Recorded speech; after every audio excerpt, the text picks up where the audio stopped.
For Sherlock Holmes, there was only one woman in the world.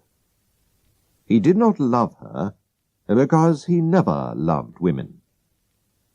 But after their meeting, he never forgot her.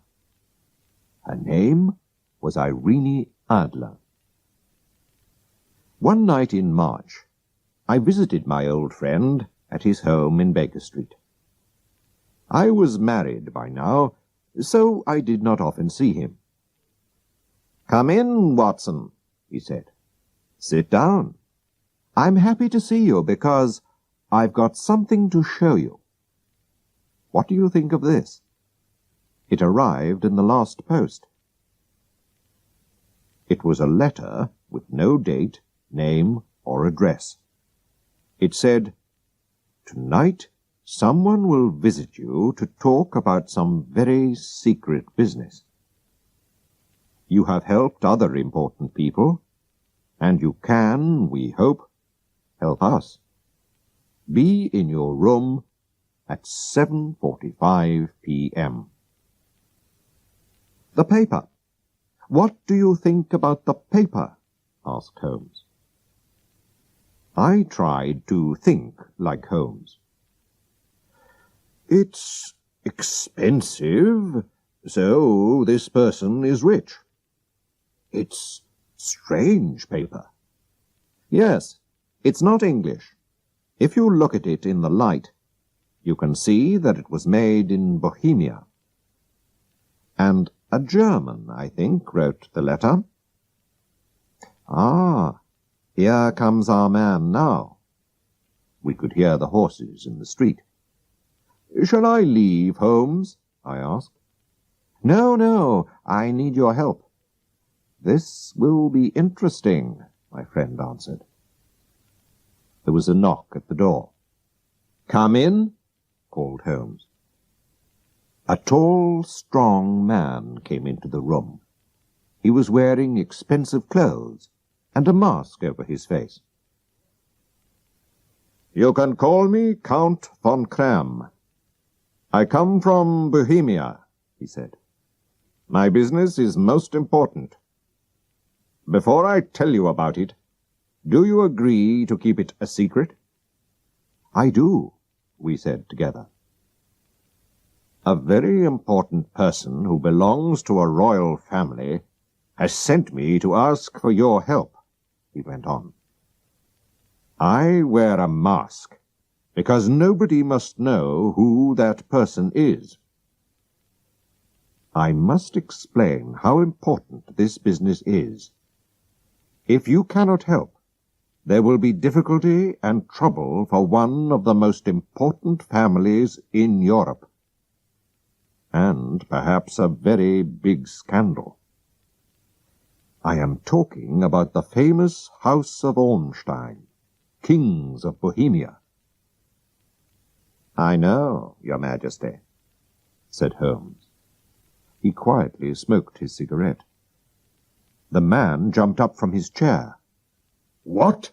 he cried. "How do you know who I am?" Then he pulled the mask off his face and threw it on the ground. "You are right. Why do I hide it? I am the king. I am Wilhelm von Ormstein, king of Bohemia. I came to see you myself, because I could not ask another person to tell my story. It must be a secret. You understand?" "Very well. Go on," said Holmes. He closed his eyes and listened. 5 years ago, I met a woman called Irene Adler. We... "Ah," said Holmes. "Irene Adler, born in 1850, singer, lives in London. A very beautiful woman, I hear." He looked at the king. "You and she... you loved her for a while, and then left her. But before you left her, you wrote her some letters, perhaps. And now you want to get these letters back." That's right. Did you marry her? No. If she asks you for money and shows you the letters, you can say that you didn't write them. But, Mr. Holmes, she also has my photograph. You can say that you didn't give her a photograph. We were both in the photograph. Oh, dear. That was a mistake, Your Majesty. I know. I was stupid. But I was very young. You must get the photograph back. Can you steal it from her house? I have tried 5 times. But my men couldn't find it. What can I do? Holmes laughed. This is very interesting. What does she plan to do with the photograph? Soon I am going to marry Clotilde Lottmann von Saxe-Meiningen, daughter of the King of Scandinavia. You know, of course, that we are 2 of the most important royal families in Europe. Clotilde will never marry me if she learns that I have been a friend of Irene Adler. You do not know Irene Adler. She's a beautiful woman, but she can be as hard as a man. She was angry when I left her, and so she doesn't want me to marry another woman. I know that she will send this photograph to the Saxe-Meiningen family. And then there will be a terrible scandal. We must find the photograph before she sends it. I am sure that we will find it, said Holmes. You are, of course, staying in London? I will write to you to tell you what happens. And the money? The king put a large, heavy bag on the table. I must have that photograph, he said. There is £1,000 here. If you need more, you must ask at once. The money is not important. And the young woman's address? Asked Holmes. Bryony Lodge, Serpentine Avenue, St. John's Wood, London. Good night, Your Majesty, said Holmes. I hope to have some good news for you soon. The king left, and Holmes turned to me. And good night, Watson. Please come back tomorrow at 3 o'clock in the afternoon. When I arrived the next day, Holmes was not there. So I waited in his room. At 4 o'clock the door opened, and a very strange servant came in. He wore old, dirty clothes, and I had to look very hard before I saw that it was my old friend. "Holmes," I cried, "where have you been?" "I've had a very good day," he replied with a smile. "I've been outside Miss Irene Adler's house. Servants are always happy to talk, and so I have heard a lot about the young woman. For example, she has a good-looking man friend called Godfrey Norton, a lawyer who often visits her. Now, why? If he's her lawyer, perhaps she's already given him the photograph. But if he loves her, she won't show him the photograph." "Most interesting, Holmes," I said. "While I was there, Mr. Norton himself suddenly arrived. I watched them through the windows. When he left, he jumped into a taxi. 'To the Church of St. Monica, as fast as you can,' he shouted. 2 minutes later, Miss Adler ran out of her house, jumped into another taxi, and called, 'To the Church of St. Monica, quickly.' I couldn't miss this, Watson, so I jumped into a third taxi. When I arrived, I went into the church. Godfrey Norton looked round and saw me. "Thank God!" he shouted. "Come here quickly." "Why?" I asked. "Come on, man, we need you." And so I helped Godfrey Norton to marry Irene Adler. They needed a witness, and a servant from the street was better than nobody. "So, she's married him. What shall we do now?" I asked. "Well, tonight, my dear Watson, I need your help. Will you do what I ask? Without questions?" "Of course, Holmes, if you think that it's important," I answered. Later, we'll go to Briony Lodge. Irene Adler, or Irene Norton, will arrive home at 7 o'clock, and she will ask me to go into the house.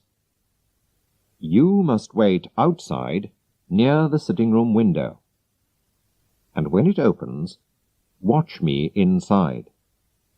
When I hold up my hand, throw this thing into the room and shout, "Fire!" I took the small thing out of his hand.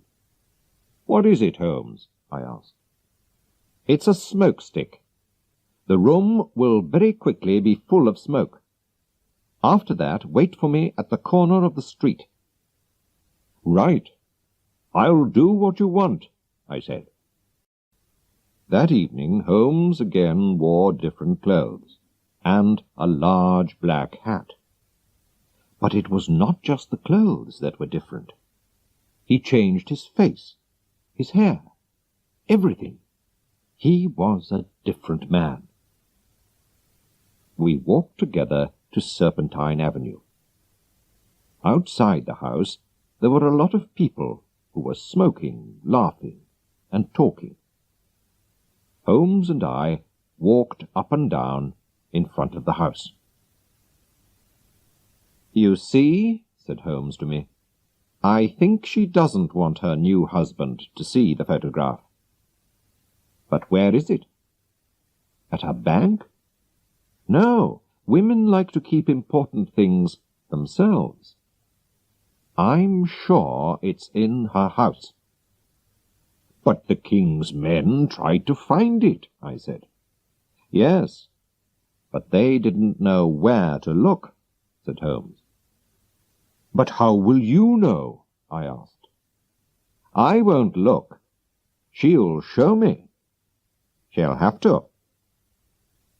Just then a taxi arrived. One of the men in the street ran to open the door.